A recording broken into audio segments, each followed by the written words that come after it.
Praise the Lord. Praise the living Jesus. I want to sincerely appreciate the authorities of the church for giving me this opportunity to speak to my people. Thank you, Daddy and Mommy Olu David, for this opportunity. I also want to thank the Youth Forum for allowing me this privilege. Thank you and God bless you. In the next 15 minutes, I want to quickly run through the topic, 20 tips for writing a standard Curriculum Vitae.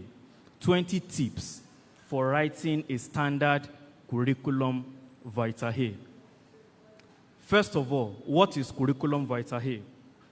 That is your CV. A CV is a detailed document highlighting your professional and academic history. Most of the time when people tell me that they are looking for a job, they are job hunting, the first thing I tell them is send me your CV. And by the time they send me that document they call CV, I discover a lot of errors there. Even where I am that I have not gotten to anywhere, I will just put myself in the position of an employer that if this guy is applying to my company, I cannot employ him based on the document he calls a CV. CV is very important because where your leg cannot reach, your CV will get there. You may be in Lagos here, your CV will reach Abuja. Abuja is even close to us. Your CV can reach UK. Your CV can reach USA. Your CV can reach Canada. That is why the person that wants to employ you is not seeing you physically. A document is representing you. And that is why you need to take your time to structure it in a way that when someone sees it, it appeals to the person's emotion and the person wants to read further. For many employers, they have up to 1,000 CV for just an opening. For instance, they want to employ, let's say, an admin officer, and they put up an advert on the newspaper. The hiring manager is going to get up to 1,000 CV. Imagine if your CV does not look good. They just throw it as trash. So we want to quickly look at 20 tips for writing a standard CV. I hope you are here with your pens and paper, or perhaps you are going to be typing it on your notepad. Number 1, do not write Curriculum Vitae on top of your CV. This is your document. On top of it, do not put Curriculum Vitae. When your hiring manager sees the document with your record, he knows that this is a CV. You don't need to put Curriculum Vitae as a title. It is unprofessional and it is childish. Number 2, write your name boldly. As a matter of fact, the font you use, the font size for your name should be bigger than every other thing written on your CV. It should be very bold. Let's say for every other thing on your CV, the font size is 12 or 13. Your name can be maybe 14 or 16, so that immediately someone opens your CV, either hard copy or soft copy, your name comes out boldly and they know the identity of whom they are dealing with. Number 3, include your residential address. Before, it used to be a detailed address. Let's say number 14, Ladipo Oluwole Street, Ikeja, Lagos. But because of the level of insecurity in the country, it becomes dangerous to put your full address now on your CV. So I live in this environment, and if you see my CV, the address, what you see there is simply Ijaye Ojokoro, Lagos. And I think that is fine for now. Maybe if the situation of the country changes around, I can now put my full address. But for now, it's okay to just put the bigger environment as your address. Number 4, be sure that your phone number and email address are functional. There are many people that they apply to a company, and then the company gets back to you that you should come for an interview on the 14th day of a particular month, and the email is not even functional. Or maybe you have the email is functional and you don't even check it in a week. And by the time you are checking your email, the date of the interview is already passed. Then it shows that you are not looking for a job. Number 5, avoid irrelevant information. Avoid irrelevant information in your personal information section. Now, what do I mean by irrelevant information? There are sections in your CV. The first section is your personal information, which is your name, your residential address, your phone number, and your email address. As far as I'm concerned, every other personal information is irrelevant. What are those irrelevant information? Your state of origin. I am from Osun State. What does coming from Osun State have to do with my job in your company as an accountant? You can shortchange yourself by putting your state of origin in your CV because your employer does not, except it is specifically stated that, for example, if you are applying for a federal government job or a state government job, let's say you want to apply to maybe customs, it may be required that you put your state of origin because they are going to use the federal character to determine the number of people they select from all the 36 states. But if you are trying to get into a private sector, you don't need your state of origin. You don't need your religion by putting Christianity or Islam or whatever. These are the things that can shortchange you. You don't need your picture. The employer does not need your picture. When you come for an interview, they see your picture and they see you face to face. They know who you are. Number 6, your time to write a meaningful career objective or personal profile. Take your time to write your career objective. Career objective is very important. It is just a summary of the kind of job you are looking for, or a summary of the little experience you've had so far. Because of our time, I will not be able to go into the details, but for your career objective alone, you may spend more than 2 days trying to write a standard one. Google is your friend. Number 7, don't use the same CV to apply for all jobs. Know the requirements and incorporate it into the skills that you put on your CV.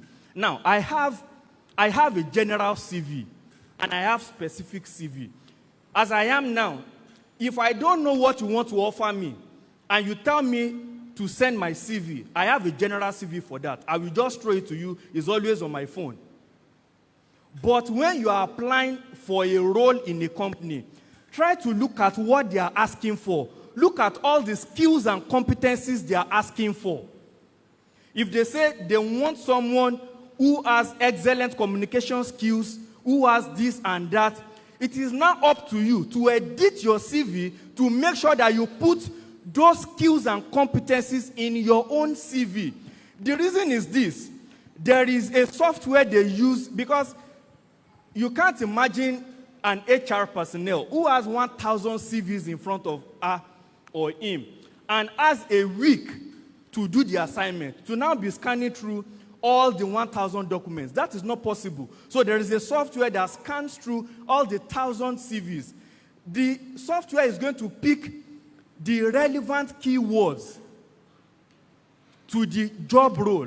Now, if your CV lacks those keywords, it is the computer that will not select your CV. So the computer can streamline all those 1,000 CV to just 20, even 30, just by looking at the relevant keywords. That is why you need to read what the job is about, what the skills and competencies require, and make sure that you have it in your CV. Otherwise, if you have a general CV for every kind of job, you will keep wondering why you keep submitting your CV and nobody is calling you. Number 8, use proper segmentation with spaces in between. Now, there are different segments in your CV. Those segments are career objectives should be a segment. Your professional skills and competencies should be a segment. Your academic background and professional background should be a segment. Your institutions attended can be a segment. Your job experiences can be a segment. Those are different segments. You need to make sure that there are spaces in between each of those segments so that if someone picks your CV up, it will be easy for the person to pick the relevant area he needs. Let's say the person is less concerned about your skills and competencies. The person is not even interested in the kind of school, in the kind of qualifications you have. The person is just interested in someone who has worked in a multinational before. Then the person can easily scan through where is your job experiences. Perhaps it's on page 2 of your CV. The person just flips over and quickly sees the title, job experiences, and sees where you've worked. Oh, this is the kind of person I'm looking for. It makes looking through your CV easier. Number 9, all your records should be dated. You have OND in so Polytechnic, year 2009 to 2011. HND, so Polytechnic, 2010 to 2012. You acquired a particular skill, 2017. Everything should be dated and preferably should be put at the extreme end of your document so that by the time they see it, all the dates are going to file on one single line.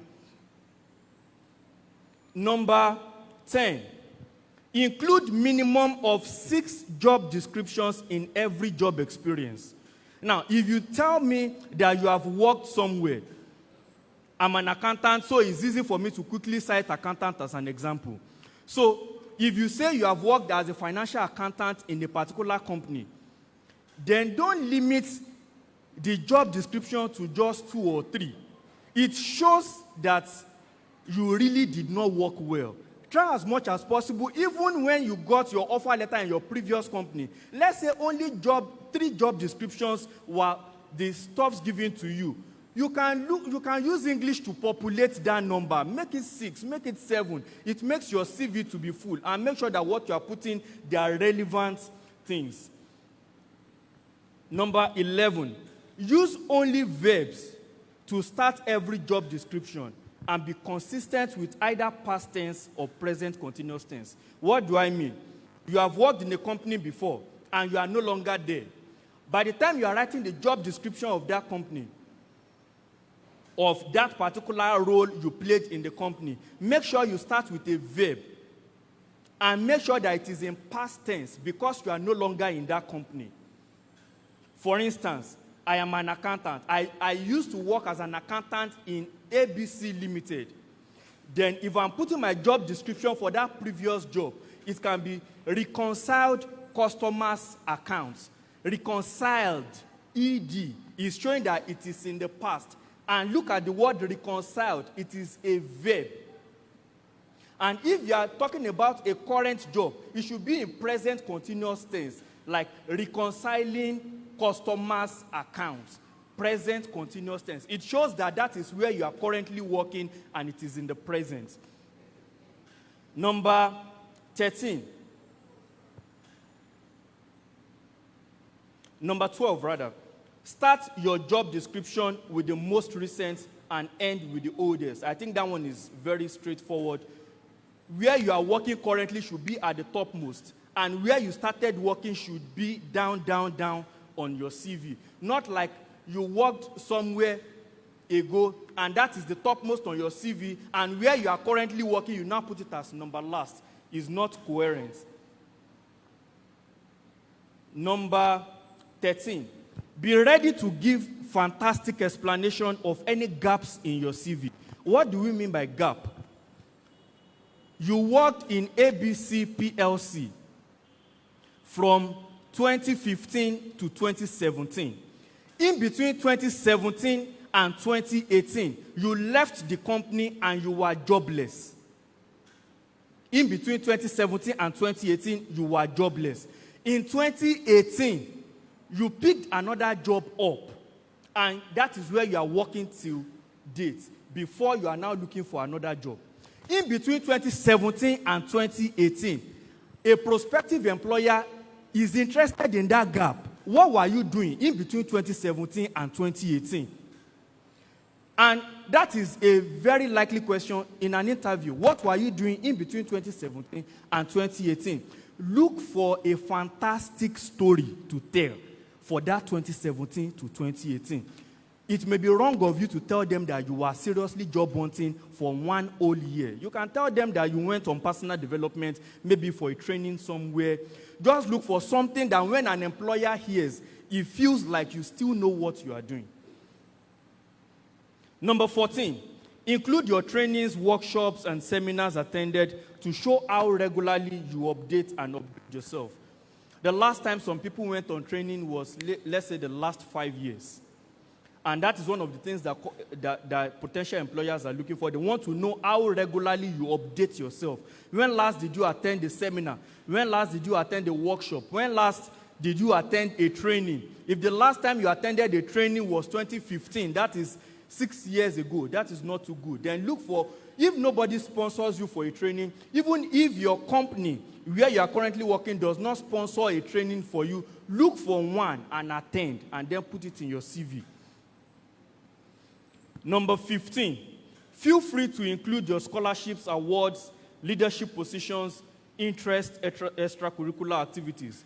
This is a challenge for many fresh graduates. They often ask that, how do they want to have a good CV when they don't have job experiences? This is one of the things you can put in your CV that can help populate your CV. You can put your awards, your scholarships, your things you ventured into, your leadership positions. The position you held in church is relevant on your CV. The only issue is that you are not going to make it so elaborate. But let's say you're a choir coordinator in church, you've been a general secretary in church, you've been the president of a youth forum before. These are relevant to your CV, because if you are leading people in church, it's not animals you are leading people. And in an organization where they are going to pay you, you are also going to be leading people. So the same skills you used in leading people in choir, the same skills you used in leading people in ushering department and in every other department you are in church, you still need the same set of skills to lead people in every organization. So your skills in church are very relevant. Number 16, don't include your references unless requested. Why is this? If you put, one is that you are putting your references at risk, because you are sending your CV everywhere, and you are putting the detailed address of those people. You are putting address, you are putting phone number, you are putting email of those people. Let's say you are seriously job hunting, and in a month you've sent your CV to up to 30 organizations.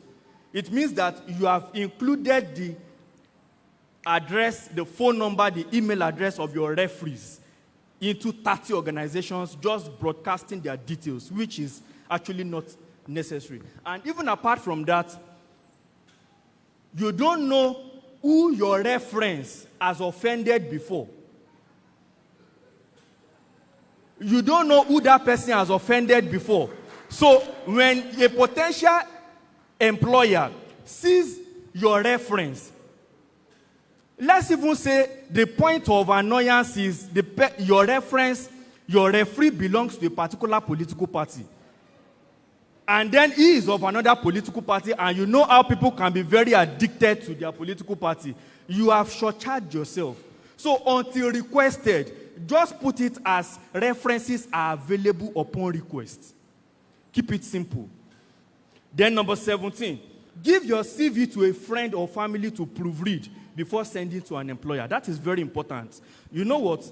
When you are writing a document and you spent enough time on that document, there is a high tendency that you will no longer detect any error because you are familiar with that document. So when you are done writing anything, give it to someone, give it to a friend, give it to a family member to help you proofread, look for grammatical error, look for any error at all, to be on the safe side. Number 18, always convert your CV to PDF format before using it to apply. Do you know why this is important? Because if you send a document as Word, let's say I use Word 2021 to type my CV, and I send to someone who is using Word 2015, there is possibility that the document will scatter. Especially when you put your dates at one side of the paper.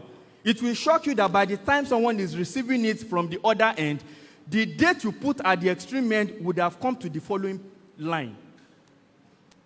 The font on your system you used in typing, the other person may not have the same font. And therefore, you are expecting that you have used Times New Roman as the font style. By the time the other person is receiving it, he doesn't have Times New Roman font on his system.